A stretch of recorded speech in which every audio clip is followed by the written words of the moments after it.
E aí, turminha, muito boa noite.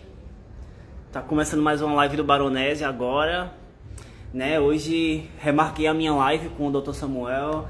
Tô recebendo aqui esse incrível psicólogo, é um psicólogo voltado aí para a saúde LGBT, né? E vamos falar sobre muitas dicas aí de saúde para a população LGBT, como também vamos falar sobre o luto, né? Algo que eu tô vivenciando. A nossa live ali ia ser semana passada, mas aí eu juntei todos os meus caquinhos para tentar voltar, né? Porque a vida tem que continuar, mesmo com dor, né? A vida não para você juntar esses cacos todos. Então a gente pega tudo isso aqui, bota tudo misturado e bota a cara na tapa mesmo pra gente poder enfrentar tudo que tá pra vir, né? Mandar um beijo aqui pro Choquito, pra o Dan. Ah, saudade de vocês, meninos. Nunca mais a gente falou, né? Vamos conversar. A Thalita tá aqui também. Deixa eu ver quem tá aqui mais. Ó, o Samuel já tá por aqui também. Samuel, eu vou te mandar o convite, tá? Um beijo pra todo mundo. Subiu aqui um pouco, não consegui ver. Tô sem óculos. Sentei no meu óculos, menino. Quebrei meu óculos. Loucura. Mas em breve estarei enxergando novamente. E aí vou poder ler melhor aqui os comentários, tá? Bom, a live hoje é super legal. Vai ser super maravilhosa. Vou mandar o convite aqui logo pra ele, que ele tem muita informação de qualidade aí pra você que tá nos assistindo. Opa! Tudo Oi, tudo bem? bem? Tudo ótimo, querido. Tá me ouvindo bem? Ouço bem, desculpa só a improvisação, porque eu tô aqui num local, tô no hotel, então não tô conseguindo, não tô no meu lugar normal que eu já estaria, mas espero que você esteja me ouvindo bem. Tô te ouvindo bem. Você tá muito internacional, hein, garoto? Você tá onde? Na Argentina ainda? Não, agora eu já tô em Florianópolis. Ah, muito bem. Eu soube que você tava lá na Argentina essa semana, né? Passamos lá pela Patagônia, por Buenos Aires, e Ai, agora a que gente já tá voltando para tudo. Brasília. Eu fui pra lá em março de 2014. Ah, sim, Muito frio, peguei um frio violento, mas que saudade, viu? Que cidade tão linda, né? Buenos Aires é muito é lindo. muito lindo, maravilhoso. Bom, seja bem-vindo, Obri- tá? Pra mim é uma honra ter você aqui como meu convidado. Eu sempre falo, eu só chamo quem bate uma energia, quem eu gosto muito, quem tem minha admiração, e você conseguiu ter tudo isso. Bateu a energia, tem uma admiração por você, e você é um cara super legal. Eu te vi, né, no meu Instagram, tava rodando aqui o Instagram, e aí achei um vídeo seu que me chamou bastante atenção pela forma educada que você fala, pela forma sensata que você fala. Eu falei, cara, quem é esse cara? Vou olhar mais. Aí comecei a olhar lá, fui descendo, seus vídeos são maravilhosos, seu conteúdo é um conteúdo muito bom, muito rico em informação. Queria muito que todos os meus amigos LGBTs pudessem ter acesso ao teu Instagram. E aí eu não tive dúvida, eu digo, vou ter que chamar ele pra gente conversar, trocar uma ideia. E estamos nós aqui, né? Tivemos nossa live adiada, porque eu, infelizmente, passei por uma dor muito grande. Mas antes de falar nisso, eu quero que você se apresente aí para quem ainda não te conhece. Fala um pouco sobre você e sobre o seu trabalho. Obrigado, querido. Nossa, um prazer falar com você. Nossa, eu vi a sua lista de pessoas que você já entrevistou. Falei, meu Deus do céu, que é isso? Fiquei bem feliz, Rapaz, assim. Parabéns pelo seu trabalho, assim, é uma honra obrigado. participar do seu programa e eu fico muito feliz de poder falar um pouco do trabalho que eu tenho construído, das coisas que eu tenho falado. Eu sou mineiro, sou de BH, Bacana. já tem 9 anos que eu moro em Brasília. E é minha segunda formação, né? Eu sou formado primeiro em TI. Eu sou da Sério? área de. Eu fiz essa formação em 2008, e aí depois a nossa vida vai ganhando uns contornos assim estranhos, e aí eu fiz a psicologia já um pouco mais velho, com 35 anos, e me apaixonei.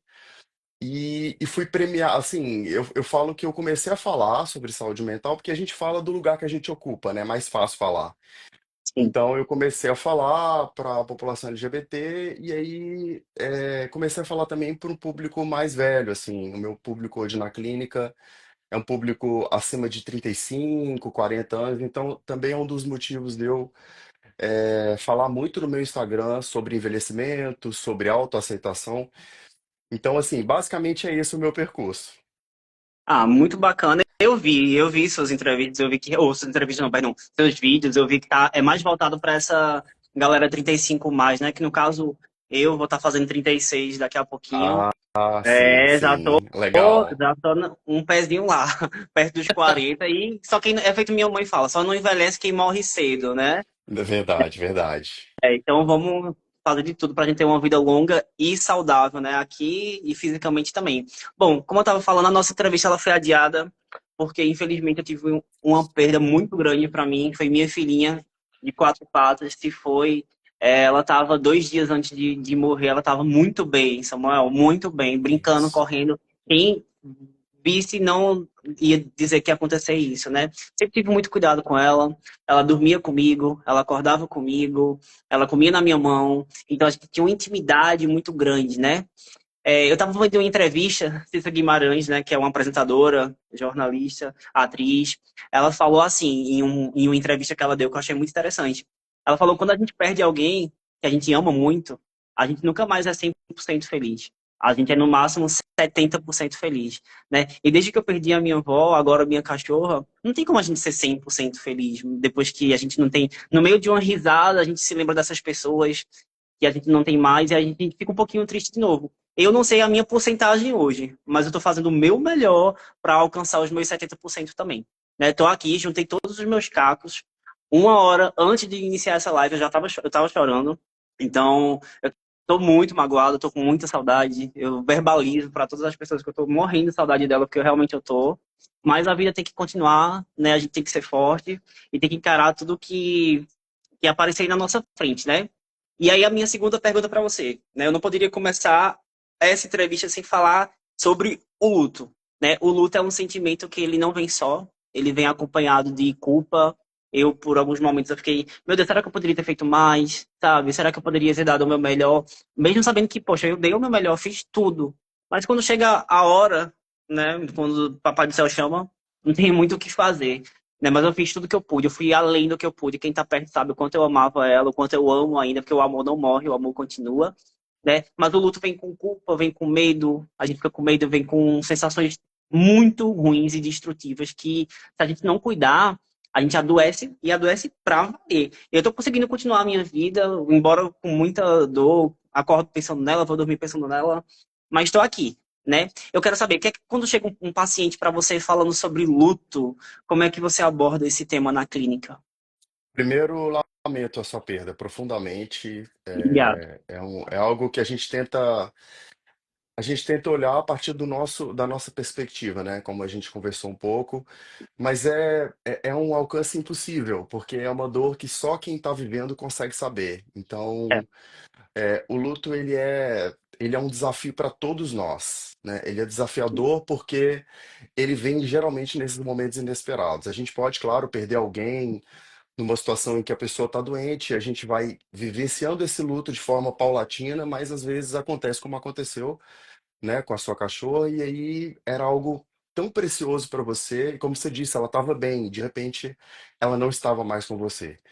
Então, assim, o trabalho terapêutico, né, o trabalho com o luto, assim, ele é um trabalho difícil, porque existe um tempo que só o outro vai saber, né, como que ele vai percorrer esse caminho.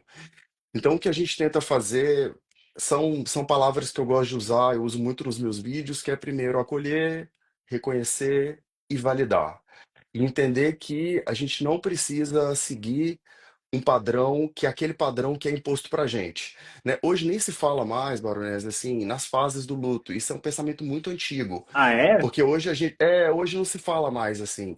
Eu entrevistei um tempo atrás, na época que eu nem tinha essa conta, uma pessoa que era especialista em emergências e desastres, e ela lidou muito com a morte, por exemplo, aquele acidente que teve da Chapecoense, aquele fato horrível que aconteceu também na Boate Kiss. Então ela me falou um pouco, esse pensamento, essas fases do luto nem se usa mais. Então o trabalho que a gente faz com o paciente é, fale sobre isso, né? O que está acontecendo? Que dor é essa que você está vivenciando? E o que que essa pessoa, esse cachorro, qualquer, né, essa presença para você significava. E a partir da fala, a gente vai trabalhando esse caminho, né, de reconhecer esse luto, de validá-lo, para que a gente não fique fixado. E aí sim a gente encontre caminhos em que a gente possa, talvez não se livrar dessa dor, mas ressignificá-la. O trabalho terapêutico, ele é esse trabalho, assim, é um trabalho duro, sabe? Não é um trabalho em que a gente propõe uma solução, em que a gente diz para a pessoa, é até antiético, né? Eu dizer para você, olha, eu vou tirar essa dor porque isso é impossível. Porque o que fica, fica a ferida, essa marca fica. Mas o que eu acho que o trabalho na análise, a terapia é ressignificar essa dor, para que ela fique em você, mas que ela não te paralise. Isso realmente é muito desafiador. É. Eu tô tentando fazer isso, tô tentando ressignificar essa dor. De que forma? Amando outros animais. Eu não consigo imaginar outra maneira de me sentir mais confortável do que isso, né? Eu tenho esse compromisso comigo, esse compromisso com Deus, esse compromisso com uma força maior e com Fadinha agora. Eu tenho muito amor no meu coração e eu tô sentindo falta, né, dela. Então a minha forma agora de mantê-la viva é ajudando outros animais. Eu vou honrar essa nossa missão aqui, tá? Olha, o João tem uma pergunta bem interessante. Ele tá falando, tem como se preparar para um luto? Isso é uma pergunta bem legal. Eu acho que não. Eu acho que a gente, Obrigado, Simone. eu acho que tem como a gente se fortalecer para se preparar para os desafios da vida, né? Eu acho que a terapia, a análise, ela tem essa beleza. Não é o único caminho, não é uma fórmula mágica, não é uma pílula que vai te salvar, mas ela pode te ajudar a se fortalecer para a vida que é dura, né? A gente não pode prometer, como o próprio Freud dizia, a gente não pode prometer a felicidade, porque a felicidade ela é um estado ou ela é vivida em momentos. Então, Sim, eu não acredito que seja possível a gente se preparar para a perda de algo ou de alguém que é extremamente significativo para a gente.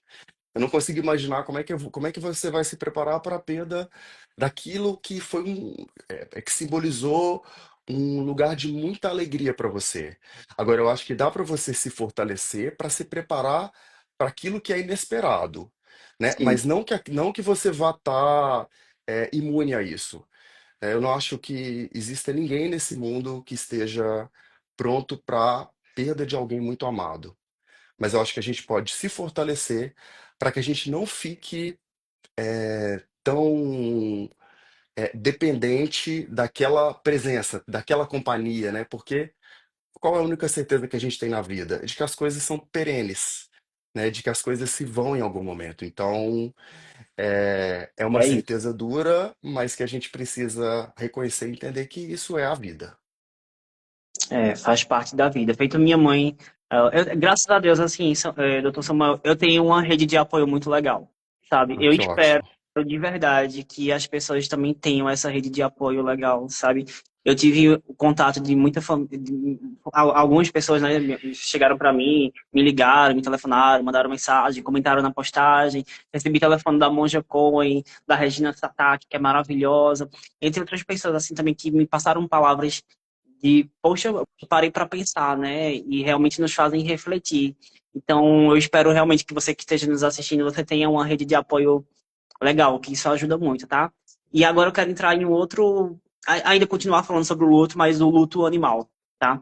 Que eu tive, olha que eu sou um comunicador, eu conheço bastante pessoas, tive pessoas que tiveram a coragem de falar comigo, achando que estava me ajudando, e na verdade estava tentando diminuir o que eu estou sentindo, diminuir a minha dor, invalidando a minha dor. Eu escutei frases do tipo, ah, mas era só um cachorro, supere. Eu escutei isso. Eu escutei isso, foi mais de uma pessoa, tá? Eu escutei também frases tipo assim, ah, mas compra outro.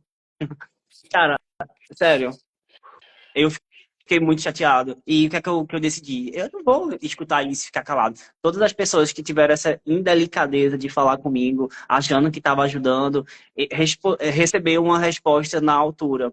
Entendeu? Porque eu acho que nenhuma dor. Se eu tô sentindo, mas você não tá sentindo, o mínimo como ser humano, eu tenho uma compaixão pelo que você tá sentindo, mesmo se eu não estiver sentindo, tá? Eu nem espero isso das pessoas, porque a gente vive num mundo tão frio, das pessoas tão sem sensibilidade, né? Mas eu acho que o mínimo de empatia nesses momentos tem que acontecer. a minha cachorra não era só uma cachorra. Ela morreu, eu vou comprar uma outra cachorra. Não é assim que funciona. Existe amor no meio disso tudo. E amor não substitui, ninguém substitui ninguém. Ela era única para mim. E as pessoas têm que ter um pouquinho de senso, né? Saber o que falar e a hora de falar. E se não souber, que fique calado, né? Exato. E, me fala o que é que você acha disso. É um absurdo, né? Porque invalidar a dor do outro, como eu tinha comentado com você, né? Assim, essas coisas dizem muito mais sobre o outro do que sobre a gente mesmo. A gente não consegue ficar alheio ao que a gente ouve, mas a gente precisa trabalhar isso. Assim, esse tipo de situação é assim, é difícil a gente estar protegido de um mundo em que as pessoas estão. Eu não acho que seja de agora, mas assim, a gente vive num mundo muito individualista, né? Então, assim, é um jogo de ganha-ganha, né? Então, assim, eu só faço algo se eu ganhar alguma coisa com você. Então, isso é muito triste porque a gente vai perdendo um pouco da nossa humanidade, né? E a gente vai perdendo aquilo que nos faz ter esses momentos, esses instantes de felicidade. Então, não cabe a ninguém dizer que um cachorro é menos importante do que um ser humano para você. Se para essa pessoa um ser humano é mais importante do que o cachorro, isso é uma questão para ela, né? Então, assim, o mínimo que se espera é a validação, o reconhecimento. E se você não consegue entender a dor do outro, diga pelo menos, fique bem, tente ficar bem, né? Busque lugares em que você possa se sentir mais acolhido, mais amado. Porque veja, as pessoas, os cachorros, as coisas, isso não são objetos, não é como se você trocasse uma coisa pela outra, né? É, Isso não é substituível, né? O que ela representava para você é algo que nenhum outro animal vai representar.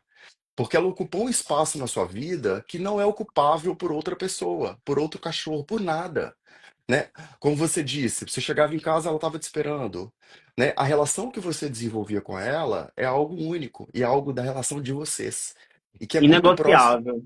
Isso, e que é muito próximo da relação que a gente tem com as pessoas. É por isso que as relações, elas não são comparáveis. A relação que você tem com alguém, ela não é comparável com uma outra relação que outra pessoa tem com essa pessoa também, né? Porque essa conexão, essa química que existe, que não é só a química amorosa, sexual, ela acontece também nas outras relações, com os animais, né? Então, assim, eu acho que soa muito é, cruel esse tipo de colocação, sabe? E aí, é, eu acho que a gente vai descobrindo quem são essas pessoas, no final das contas, a partir dessas colocações. Também acho, concordo com você. Bom, o luto, ele tá longe de ser só sobre morte, né? O luto é o fim de um relacionamento duradouro, ou até não nem tão duradouro assim, um fim de um ciclo, um fim de uma amizade é um luto, uma infância roubada é um luto, né? Eu tinha visto um post seu que me chamou bastante atenção, era sobre 5 tipos de luto que a população LGBT enfrenta, né? Eu queria que você falasse rapidamente um pouquinho sobre isso.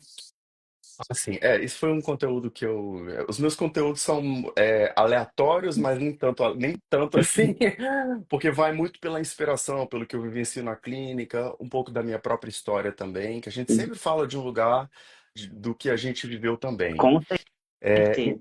isso aí é como você, por exemplo, né? As pessoas que você entrevista, as coisas que você fala, né? A gente carrega a nossa história junto. Verdade.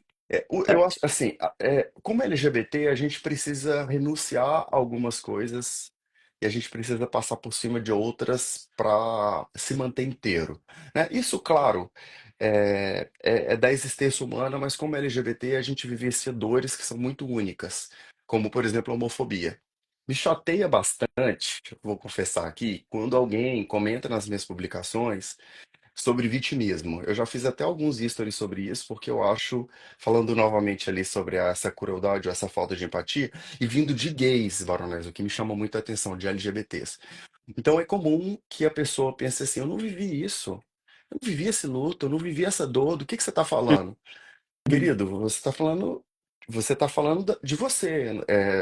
Não coloque a sua experiência como se fosse algo universal de todas as experiências. Agora, tem algumas experiências que eu arriscaria dizer que a maioria de nós vivencia, como, por exemplo, o luto de uma infância que a gente gostaria de ter tido. esse é um dos lutos que eu falo muito. O luto da família idealizada. Porque é muito improvável que a gente não experimente essa espécie de. Especialmente quando a gente se aceita, quando a gente sai desse armário, a gente vivencia uma mudança de relação com as pessoas que estão próximas da gente. Então, é um luto também, porque é da família que a gente idealizou e da família que também nos idealizou. Então, esse é um luto também. O luto que eu tenho falado muito também, que é talvez o luto que mais toca o meu público, que é o da invisibilidade no envelhecimento. Que quando a gente chega ali nos 40 anos, 50, 60 anos, isso vai escalando. A gente passa a ficar Sim. invisível, a gente passa a não ser visto mais, inclusive em relação ao próprio desejo, né? Então, os espaços que a gente circula, a gente já não tem mais aquele olhar como a gente tinha antes. Isso é muito doloroso, né? Porque mais do que ser desejado, a gente acha que não está sendo mais amado. Então, isso também é uma invalidação muito grande. Enfim, são muitos, assim. Eu fiz um vídeo, depois fiz um carrossel explorando e acrescentei o luto da religião também, porque a gente sabe que muitas religiões não nos acolhem, ou então elas nos acolhem com ressalvas, né? Você pode ser gay, mas aqui você vai ter que ser gay de determinadas formas, que para mim não é um acolhimento. Então Não. foi isso, assim, eu tentei trazer esses lutos nesse sentido. Muito bacana, Samuel. E bem colocado, bem pontuado. E realmente eu acho que muitas pessoas. Você vai falando aí, a gente vai se identificando com as coisas, porque é sobre isso, né? É sobre superar essas coisas, é sobre o que a gente escuta também, né? A gente escuta muita coisa que nos machuca, a gente perde pessoas no caminho. Tudo isso vai endurecendo um pouquinho o nosso coração. E a gente tem que saber lidar com o envelhecimento, com tudo isso aí que você falou, faz super sentido, tá? Olha, uma das coisas que me deixa muito, muito chateado, que eu vejo acontecer, e até passei um pouco também, é sobre uma espécie de rejeição. E existe vários tipos de rejeição. Tem aquela rejeição que, tipo assim, ai, você é gay, tudo bem, mas a gente não vai ter paz em casa, a gente vai ficar sempre brigando. Tem aquelas piores que realmente chega a expulsar. Conheço pessoa que já foi expulsa de casa por isso, né? Então, eu acho um absurdo, porque a gente tem que levar em consideração que a gente mora no Brasil, um país altamente homofóbico, o país que mais mata mulheres trans, um país que é racista, entendeu? Então, tem vários pontos que a gente pode estar falando sobre isso aqui, e aí tudo deixa muito mais difícil. Quando você não tem esse acolhimento em casa, pelo menos eu acho, assim, a vida fica mais difícil. Porque se você não tem a segurança dentro do seu próprio lar, onde as pessoas deveriam estar lhe dando amor, lhe aceitando, lhe acolhendo, e você não tem isso, o mundo lá fora, que já é difícil, ele vai ficar muito mais difícil. Porque onde é que você vai estar seguro? Quando você estiver só, quando você achar uma pessoa? É bem complicado, né? E eu tenho certeza, eu posso apostar com você que você já recebeu algum paciente na sua clínica com essa queixa de que meus pais não me aceitam, minha família não me aceita. Então até aceita, mas você sente que é tolerado, né? Você tá ali feito uma ovelha negra representando o pecado na mesa do jantar, sabe? E é um lugar muito desconfortável, sabe? Que você não merece estar ali. Você não é um pecado, você não é um pedaço de carne que só quer sexo. Poxa, você tem sentimento, você quer amar, você quer ser amado, sabe? É muito mais sobre isso. Quando chega algum paciente para você falando sobre família, sobre rejeição, como é que a gente pode lidar com isso para deixar um pouco mais fácil? Beijo, Michel. Então, Boraz, acho que a gente, primeiro, a gente vai. Primeiro, a gente precisa passar por um processo de autoaceitação, que é outro tema que eu falo muito, assim. Porque eu acho que, às vezes, a gente busca também essa aceitação sem que a gente faça esse caminho primeiro interno, de se entender, de se aceitar, né, de se compreender. Eu falo muito também de homofobia internalizada, já fiz algumas postagens sobre isso, então a gente fica. Eu acho que esse caminho interno ele é importante porque caso a sua família não te aceite, né, caso essa aceitação não venha, pelo menos eu consigo minimamente saber o que eu gosto, o que eu quero, o que faz sentido para mim, né? Então, de fato, a gente tem muitas pessoas que sofrem esse tipo de violência, homofobias das mais diversas, eu recebo com muita frequência, até pelos temas que eu falo, né, de pessoas com 50, 60, 70 anos que ainda não conseguiram se aceitar, quanto mais dizer isso para o outro, né, sair do armário, digamos assim. Então, o caminho primeiro é de se entender, de se olhar, né? O que que eu gosto, né?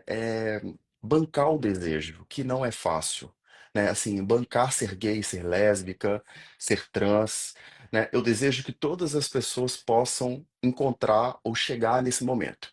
Então, eu considero esse um ponto de partida. E depois a gente vai costurando essa comunicação com o outro. E aí, o que eu acho que tem funcionado, pelo que eu tenho observado, é a gente tentar contar a partir da nossa história. Porque às vezes quando a gente vai para o embate, é mais difícil. Então, É. através das narrativas, contando o que a gente viveu, as violências que a gente passou, de que não é uma escolha, talvez a gente consiga fazer uma ponte. Ainda mais agora que a gente e a gente está escalando essa violência, essa polarização. A gente está vendo um movimento agora contra as pessoas trans, por exemplo, no mundo inteiro. Então, eu acredito que um caminho possível é esse caminho da gente tentar contar a nossa história, contar parte do que a gente tem passado. Então, quando a rejeição vem, a gente convida o outro para dizer: Você tem noção do que eu já vivi? Você tem noção do que é não me sentir confortável em andar de mão dada com meu companheiro na rua? Você É tem calça noção do minhas que. botas, né? Isso, exatamente, né? Você tem noção do que é sentar numa mesa e aí não poder falar que é o meu marido que tá aqui, e aí eu tenho que trocar o amigo o namorado, o marido por amigo, Ninguém né? Você merece tem, passar por isso. né? Então eu acho que assim, costurar é a partir de contar as histórias, mas não é um caminho fácil. Quando a rejeição vem da família e a gente não tem esse pilar que é essa rede de apoio, a gente precisa encontrar outras redes de apoio que são auxiliares, como em amigos, na religião, né, naquela que possa te acolher, em outros lugares, porque a gente precisa de uma rede de apoio. Eu acho muito Preciso. difícil a gente dizer, não, eu tô sozinho aqui no mundo, eu me viro. Eu não encontrei ainda essa pessoa que é tão autossuficiente assim. Não, acho que ela não existe. Eu acredito que você não vai encontrar nunca. Olha, o Michel, ele comentou aqui, eu no começo, meu pai me colocou logo no psiquiatra para ver junto com o tratamento viesse a cura, né? Como se ser gay fosse a doença, né? Que muitos pregam que é, ou um distúrbio mental. Meu Deus. Sinto muito por você, amiga. Eu sei muito bem como é você se sentir nesse lugar, tá? Sinto muito. Espero que você tenha superado essa fase e que seu pai lhe enxergue como essa pessoa incrível, que nós, amigos, enxergamos você, tá? Veja, agora a gente vai falar sobre saúde e eu separei aqui um conteúdo bem legal, olha só. Em 2023, um alerta também, tá? O Brasil registrou 46.495 novos casos de infecção por HIV. Né? E aqui nem tá os dados de outras doenças transmitíveis, aqui é só HIV, tá? É um aumento de 4,5 em relação a 2022, tá? E um erro gravíssimo, doutor Samuel, que a gente tem que deixar bem claro, é que muitas pessoas associam essa doença, o HIV, ao homossexualismo, tá? Mas eu trago dados aqui importantíssimos, olha só. Nos dados oficiais, homens heterossexuais representam 49% dos casos, enquanto os homossexuais 38%. Então tem mais héteros, né, os famosos casados que comem no sigilo, né, ou até saem contra mulher, porque mulheres também estão aqui na taxa, um número bem alto. Tá? Então tem mais heterossexual do que homossexual com HIV no país. Né? Então, eu queria que você falasse para a gente, para as pessoas que estão assistindo, é, prevenções, né? A gente sabe que a camisinha é uma delas, tem remédios também. E o que fazer quando você achar que está com essa doença, ou como o que recorrer, o que é que você poderia falar sobre isso? Então, como eu não sou médico, assim, em relação aos sintomas, até pesquisei um pouco, assim, os sintomas, assim, quando é, vamos considerar que seja um teste positivo, né? Os sintomas eles são muito parecidos com uma gripe, por exemplo, né? Tem sintomas, às vezes um cansaço muito forte, questões respiratórias e tal. Mas eu acho que a primeira questão é não entre em pânico, né? A gente precisa se testar sempre, sendo LGBT ou não. É muito importante esse teste. Hoje a gente tem para aquela sigla que o SUS usa, né? Homens que se relacionam com homens pessoas trans e pessoas em situação de vulnerabilidade ou que trabalham na prostituição, por exemplo, têm acesso ao PrEP gratuitamente. Então você vai, faz uma consulta e aí depois você consegue uma receita para pegar os seus remédios. E aí tem duas formas hoje o PrEP. Você pode tomar todos os dias ou você pode tomar sob demanda.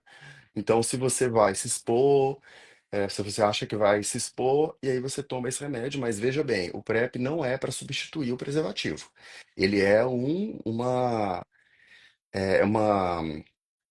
é combinado, né? É assim, é uma preservação, me fugiu a palavra aqui. Mas é para você se preservar de forma combinada, né? Então, assim, não é para você utilizar o PrEP Substituir, né? e sair transando com as pessoas sem camisinha. Não é para isso. E tem o PEP também, que é para quando você se contamina, né? Ou você acha que se contaminou, você, por exemplo, no caso de um estupro ou de uma relação eventual sem camisinha, você tem até 72 horas para procurar esse remédio e aí também com um índice altíssimo de me fugiu, as De palavras estão me fugindo, mas aprovação, né? de Eu dei uma olhada aprovação, também isso, sobre isso. isso, para que você não se contamine, etc. Então, basicamente é isso. Se testar sempre, ter consciência, né, de que o HIV/AIDS é uma doença que não tem cura, né? Tem um E nem controle tem cara. através.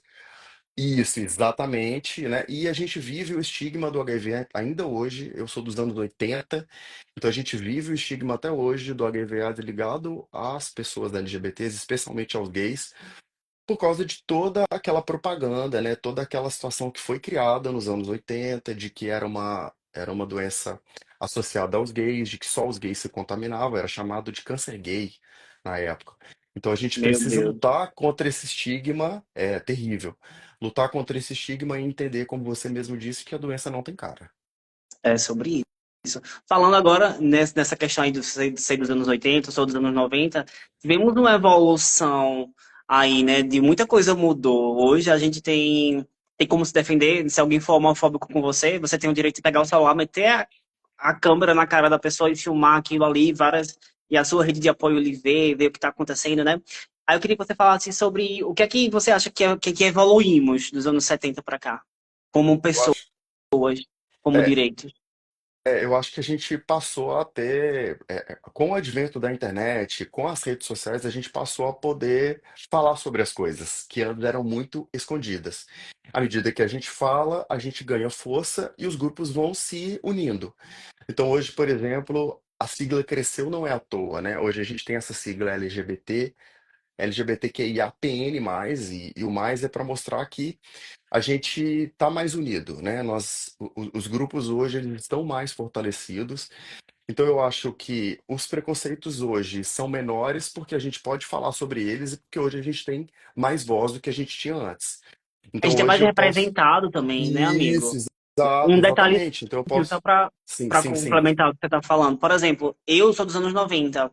Eu sou de uma época onde quando algum gay aparecia na televisão era para ridicularizar, entendeu? Sim, Tipo sim, sim, sim. a Vera Verão, por exemplo, maravilhosíssima, né? De Jorge Lafon, se eu não me engano. Eu Isso, amava isso. aquilo, Sim, amava. Mas ela sim. era colocada ali num canto para ridicularizar ela, entendeu? Ela não tinha um espaço de fala, a não ser para fazer as pessoas rirem. Não somos palhaços, sabe? Tudo bem ter comédia e tal. A galera gay é muito engraçada. Eu me acabo de rir. Eu adoro, né? Quem é que vai dançar Britney com feito? O povo morre somos engraçados. Mas assim, nos anos 90 éramos vistos feito palhaços, era uma atração para as pessoas fazerem rir, né? Hoje em dia a gente já vê gay médico, já vemos lésbicas sem ser no caminhão, né? Numa cozinha.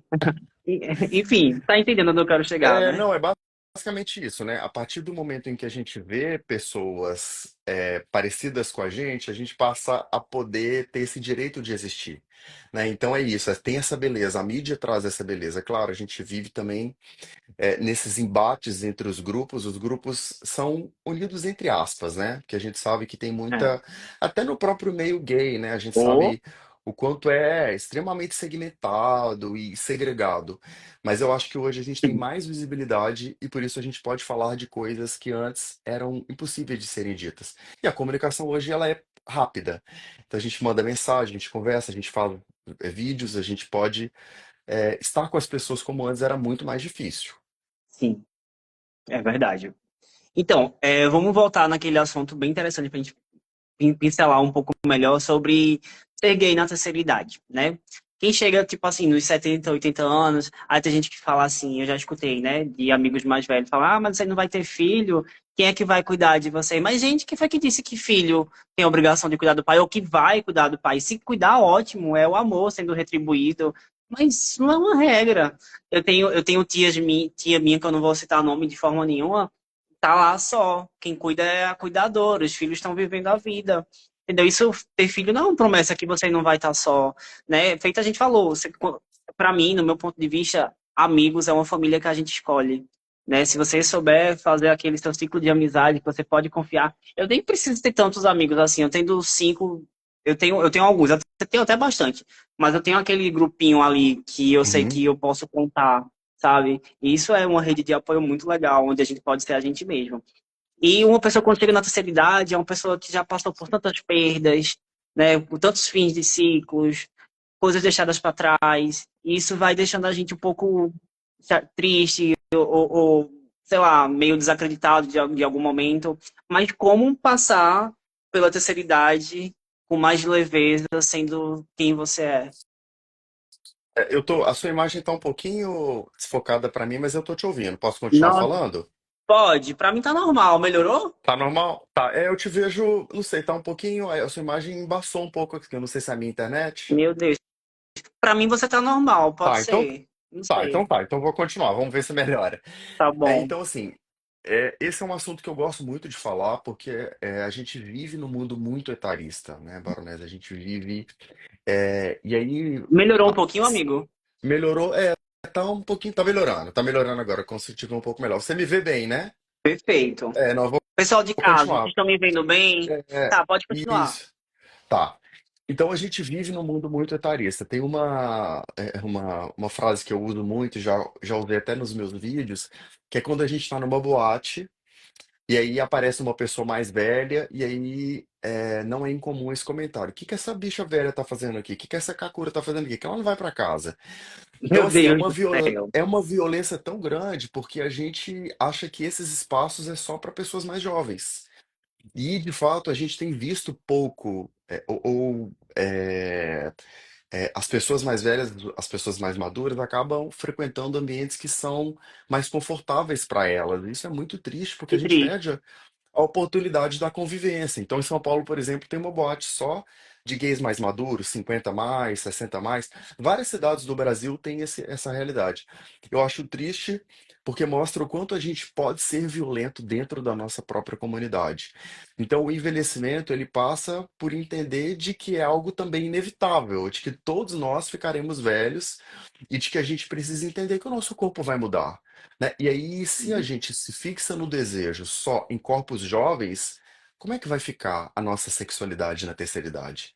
Então, a gente vai se fixar em desejar apenas corpos mais jovens?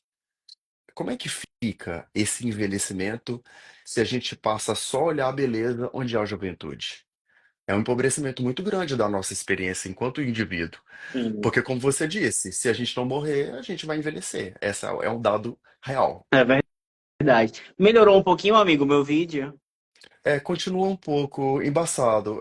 O pessoal tá falando aqui na live também, Baronesa, que tá Meu um pouquinho. Deus. Pra mim tá tão normal aqui, mas quando É, salvar, infelizmente fica vai, embaçado. Não sei o que eu vai ficar faço. embaçado. Também não sei o que fazer, porque se a Mas gente tá de interrompe, 0 a acaba a 10, tá live. muito? Olha, tá um 5. Ah! Socorro! Socorro! Ah, eu não sei, gente. Porque, tipo, não dá pra fechar a live. Pois é, não sei o que fazer também. Continuamos? Vamos continuar, tá? Tá Eu acho que bom. se for internet, melhor. A minha internet tá. Tô com sinal bom aqui. Pode ser defeito do Instagram mesmo, né? Porque eu consigo. Pra mim, a minha internet tá no máximo aqui, então não sei te falar se pode ser alguma coisa. A Simone tá falando que pode ser problema na transmissão. Pode Será que. ser. Simone, tá muito. ruim a minha? Meu Deus, socorro. Nossa Senhora de Guadalupe. Você que é a estrela dessa live, você tem que estar muito maravilhoso. Mas, amigo, deixa eu só ver se vai melhorar um pouquinho. Não sei o que fazer pra melhorar, Essa, sério. será que eu tento. Deixa eu posso.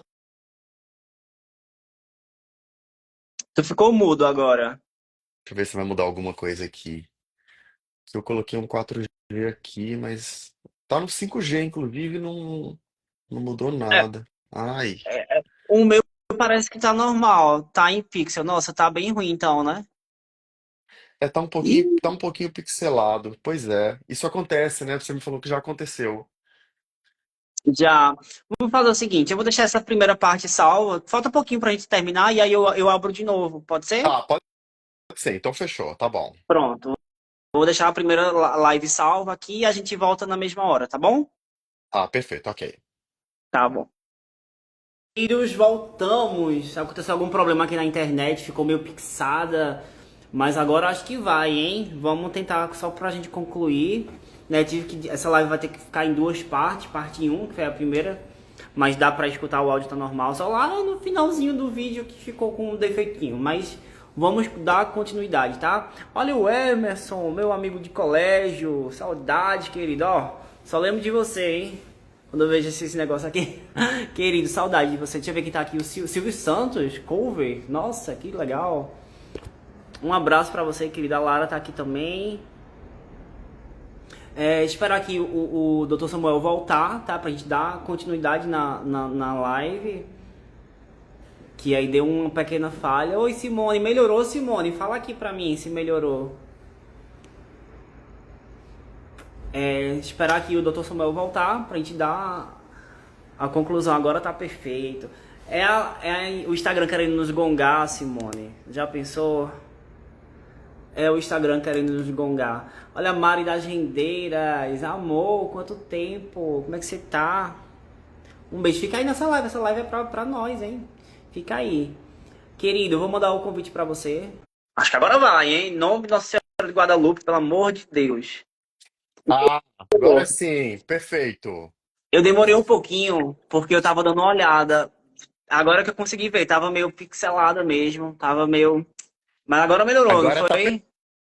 tá perfeito agora. Ótimo. Mas só foi no finalzinho, né, doutor? O Foi, resto tava foi só no finalzinho, o restante estava beleza. show de bola.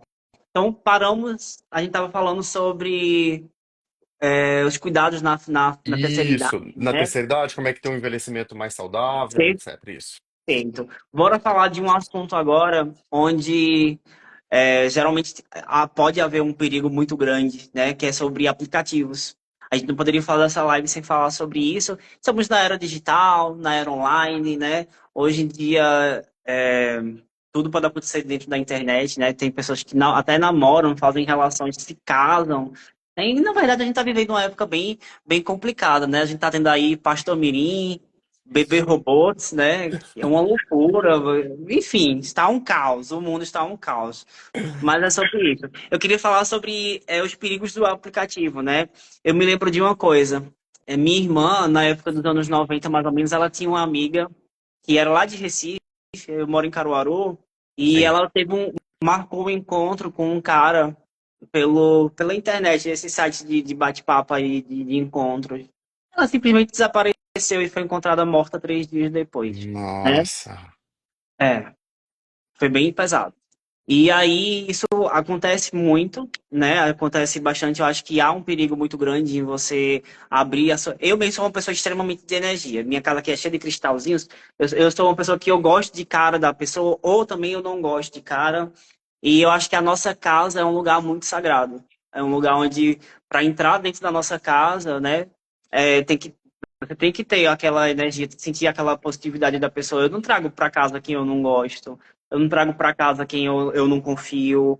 Entendeu? Acho que você abrir as suas portas para botar um estranho dentro de casa que você não conhece, você pode morrer, você pode ser assaltado, podem te drogar.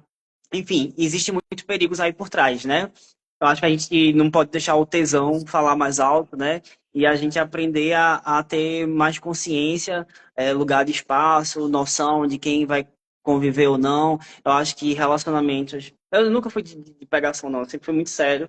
Mas eu acho que existe passos, existe coisas que você tem que levar em consideração antes de você ficar com alguém, né? E o que é que você tem a dizer sobre esse tipo de, assim, de relacionamento através de aplicativos? Quais são os perigos que a gente pode estar encontrando aí? Então, os aplicativos, eles não são tão diferentes assim da vida real. Na minha perspectiva, o que muda é que a gente pode. Ali a gente tem muita coisa fake, né? Então, assim, por exemplo, o Grindr, né? Aplicativo focado no público gay, é um local de exibição muito, muito forte de exibição de corpos, né? Então as pessoas que elas se encontram ali muito para um sexo casual. E quanto a isso não há problema nenhum. Cada um que faz as suas escolhas. O problema é que, como você disse, né? Aí você vai impulsionado por um tesão e aí você pode se encontrar com alguém que tá com uma outra proposta, né? Digamos assim, eu Uhum. vou usar uma palavra mais leve para você. Então, assim, os cuidados eu acho que são cuidados básicos que a gente teria na vida real. Né? Assim, se encontrar em local público, tomar cuidado com conversas muito estranhas, muito atravessadas, seguir a sua intuição, seguir o seu feeling. Então, se vai se encontrar com alguém, então, assim, marque num local em que você não esteja sozinho com essa pessoa, né? Você vai para casa dessa pessoa, então tem que tomar um cuidado mais redobrado. Agora, é uma realidade, né? Hoje a gente não tem como fugir disso e os aplicativos estão ganhando cada vez mais força porque a internet é um caminho possível para se encontrar alguém, né? Então, eu acho que é um cuidado como a gente teria na vida real, né? Assim, segue o feeling, conversa bastante, não fica trocando um monte de fotos sem minimamente saber com quem você está conversando e desconfie de promessas muito fáceis. O único ponto que eu queria dizer é que a gente também vive um estigma muito grande em relação aos aplicativos no meio LGBT. A gente tem um jornal aqui em Brasília, que se chama Metrópole, que ele faz, inclusive tem um jornalista que ele está fixado nesse assunto. Então ele vai pegando todos os pontos de pegação da cidade e começa a retratar de uma forma muito pejorativa o meio LGBT, como se isso não acontecesse nos outros lugares ou com outras pessoas. Então tomar esse cuidado. Vai se encontrar, encontre em local público e tome cuidado com promessas muito fáceis, porque elas podem esconder muita violência. Aí sim eu entro no meio na questão LGBT, porque a gente sabe a quantidade de pessoas mal intencionadas e que vão até você para cometer um crime, né? Sim. Como homofobias, etc. É. Tem também aquele vazio após relações casuais, né? Pessoa que. Assim, eu não julgo nada nem ninguém. Tem amigos meus que eles decidiram assim: eu não quero namorar, eu quero viver curtindo. É uma escolha. Quem somos nós para desrespeitar essa escolha da pessoa, né? Mas eu acho que talvez haja um vazio aí, ou uma pessoa que tentou amar alguém e não foi retribuído, ou foi muito magoado. Talvez seja quem quer viver assim essas aventuras, aventuras sem fim, talvez tenha algum problema, alguma questão lá que não foi resolvida, ou não, né? Ou não. Mas é sobre isso, né? Bom, vamos lá. Quais são as dicas para um relacionamento saudável, amigo? Bom, eu acho que primeiro a gente, acho que o primeiro ponto é falar de expectativas, né? Eu acho que as relações, as pessoas reclamam muito de que as relações estão vazias, de que as pessoas não querem, ninguém quer nada com nada, porque a gente deposita no outro uma expectativa enorme que o outro é incapaz de nos suprir. Então, primeiro, a gente precisa entender que as pessoas são falhas, né? Então, a gente quer uma relação perfeita, a gente quer alguém que vai suprir as nossas carências, a gente quer alguém para suprir aquilo que a gente não consegue, para suprir algo que a gente não está conseguindo suprir nem conosco mesmos. Então, eu acho que primeiro a gente precisa falar de expectativas. E segundo, entender que os nossos desejos mudam à medida que a gente vai envelhecendo, né? E que a gente pode mudar também, né? Hoje você pode estar no momento da sua vida que você quer só coisas casuais, que você quer viver uma sexualidade mais livre, mas amanhã você pode querer uma outra coisa. Mas primeiro se pergunte o que você quer, o que você gosta, ao invés de dizer o que que o outro pode me oferecer. que a gente começa a colocar no outro um lugar do impossível, né? Um lugar em que Perfeito. é inviável, né?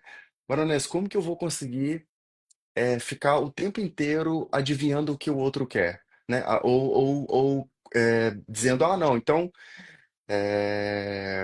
hoje eu acordei e aí você não serviu um café da manhã maravilhoso para mim. Hoje você não me deu bom dia. Hoje você não fez aquilo. Bom, do que a gente está falando, né? De que tipo de relação que a gente está estabelecendo com as pessoas? Então, o ponto mais importante é vamos trabalhar as expectativas, né? Trabalhe as questões que você não suporta no outro em você primeiro. E aí talvez esse Perfeito. match que você tanto espera possa dar bom, digamos assim. É. O meu conselho, que eu acho que é muito válido para qualquer tipo de relação, é o diálogo. Né? Você saber conversar também é saber ouvir, tá? Não é só falar, é você também saber ouvir o outro. E aí tem pessoas que falam assim, ah, eu quero casar pra fazer sexo todo dia. Eu conto ou tu conta? Ah, meu Deus. É Exato, muito engraçado. exato. Mas, é sobre isso. Mas eu acho um relacionamento saudável. Aliás, eu acho um relacionamento extremamente importante. A vida a dois é tão mais leve, é tão mais fácil, é tão mais gostoso, tão mais divertido, posso até falar também, né? Pelo menos eu acho. Eu espero que você que esteja nos assistindo não desista do amor, que vai chegar, tá? Vai chegar. Amigo, vamos falar sobre filmes e séries LGBT. O que é que você indica aí pra gente? Então, eu primeiro vou falar de um filme mais. Assim, até por trabalhar muito com a psicologia e estudar muito a mente, etc e tal, acabo. Eu não tenho muitas dicas de filmes leves, assim, eu gostaria de ter filmes mais profundos, assim, séries mais profundas. Eu gosto muito de Sense8, que não é uma série só focada ao público LGBT, que tem, se eu não me engano, tem essas temporadas na Netflix. Eu já indiquei também no Muito meu bom. Instagram Looking, que é uma série que me marcou muito, que foi muito importante pra mim, especialmente pra gays 30 mais, e aí ela fala muito dos Luke, aplicativos. Looking, de não sei looking, se de eu olhar lembro mesmo. dessa. Tem Onde é que essa, tem? Tem algum streaming ela ou tá no, não? ela tá no Max, Looking. Ah, Gosto muito de Curious Folk, mas Curious Folk é uma série dos anos claro. 90, é difícil, um pouco difícil de achar. Tem um filme de 2023 que pra mim foi o meu filme do ano, que é Todos Nós Desconhecidos, que é um filme que se passa em Londres e aí mostra dois homens tentando se relacionar ali com os encontros e desencontros. Tem um outro também que esse é um pouco mais pesado, porque um deles acaba adoecendo e aí fala muito sobre o luto. Eu vou tentar me lembrar o nome dele. É com o ator que fez acho que The Big Bang Theory, que é Ah, um filme eu sei qual belíssimo é. Esqueci o também. nome. Ai, Mas se eu sei alguém qual é. tiver aqui, tiver alguém aqui para pesquisar pra gente esse filme, que é fantástico. Esse é um filme um pouco mais. Eu vou pensar em alguma série mais leve para passar mais Gente, esse ó, momento psicológico, mas tem esses filmes que são profundos assim. E perfeito. Ótimo. Euforia ou Eufória, que tá Ah, na eu Max, que, ai meu Deus do céu, apaixonado. Eu amo, cara, eu amo. Gente, eu tenho uma pra indicar que é nova, lançou faz. Acho que foi no dia 1 de maio, eu acho. E é uma delícia. Ela não é bem LGBT, mas tem a pauta LGBT também, que é As Quatro Estações. Depois assiste, amigo. Ah, vou Ela são assistir. 10 episódios, é maravilhoso. Os protagonistas são bem conhecidos. Tem um que é aquele que é o vídeo de 40 anos. Ele é um dos protagonistas, Ah, é bem sim, sim. engraçado. E é aquele tipo de série que quando acaba você fica assim, ó. Ah, eu vou Meu assistir. Deus, Ah, eu vou anotar cara, pra é ver. muito bom. Eu devorei, assim, maratonei. E são episódios curtinhos, de 30 minutos mais ou menos. E aí são um grupo de amigos que eles fazem uma promessa de se encontrar a cada estação, eles fazem uma viagem, né? Só que acontecem muitas coisas. E aí tem um casal gay maravilhosos. Você vai amar, cara. Só assiste. É muito comédia, mas também tem muito drama. É meio Ótimo. 50-50, tá? E agora, pra gente encerrar a nossa live, eu queria que você desse as considerações finais aí pra gente. Teu Instagram, fala teu Instagram, o pessoal te seguir também, tá? E é isso, eu amei conversar com você, foi um prazer te receber aqui. A gente teve uma troca legal. trouxemos assuntos que eu acredito ser bem importantes, né? A nossa live, tanto a parte um como a parte 2, ela vai estar salva no meu Instagram. Eu vou marcar você também, tá? Para se você quiser compartilhar no Ai, seu. por favor. E quem não conseguiu assistir no ao vivo, vai ficar gravado aqui, tá bom? Então, deixa as palavras aí com você. Ah, obrigado mais uma vez. Muito obrigado pela oportunidade de participar do seu programa. Você é uma pessoa muito iluminada, assim. Obrigado. Eu tava falando com meu marido, eu falei com o Luiz, gente, você tem um carisma, assim, uma forma tão linda de conversar com as pessoas. Eu assisti as suas outras lives, os seus outros programas, achei muito bonito, assim. Parabéns, assim, pela forma como você dialoga, assim. Dá aquela sensação de que a gente é importante, sabe? Isso é crucial nas relações hoje. Então, assim, mais uma vez agradeço o seu convite e as suas palavras que foram muito lindas e muito tocantes para mim. O meu Instagram é samuelrocha.pc. Então lá eu falo sobre autoaceitação, sobre envelhecimento, sobre relações amorosas. O mote do meu trabalho é se aceitar, né? Se entender, se olhar para que você possa primeiro sair desse armário interno e depois sair para fora, para que você possa viver aquilo que faz sentido para você, para que você possa viver a sua sexualidade de forma mais leve e mais verdadeira, para que o peso do mundo, para que o mundo não tenha um peso tão grande sobre a sua própria vida. Então é isso que eu tento fazer nos meus vídeos. Às vezes eu trago temas mais profundos, porque o trabalho do psicólogo é acolher a dor e tentar ressignificá-la, e é nisso que eu acredito. E você faz isso muito bem. Não só se sinta importante, assim, você é importante. Você falou aí, Ah, você faz a gente se sentir importante, mas você é importante, você tem essa importância muito grande mesmo, viu? Um beijo no seu coração, tudo de bom, desejo todo sucesso e eu vou estar sempre por aqui, tá? ah, Precisar de mim, só, obrigado, só querido. passar uma mensagem, tá bom? E nosso próximo encontro vai ser lá de uma grande família bem amada do Brasil inteiro, tá? A gente espera vocês na sexta-feira. Amanhã eu divulgo quem é o meu convidado da Ah, próxima live, tá bom? ai, que chique. Mas, ó, essa família é muito unida, tá? Ah, Só uma dica aí pra ah, vocês. ah. Um beijo, querido. Tudo de Um bom. beijo, querido. Tudo de Tchau, bom pra você, viu? Foi um tchau. prazer. Beijo, tchau.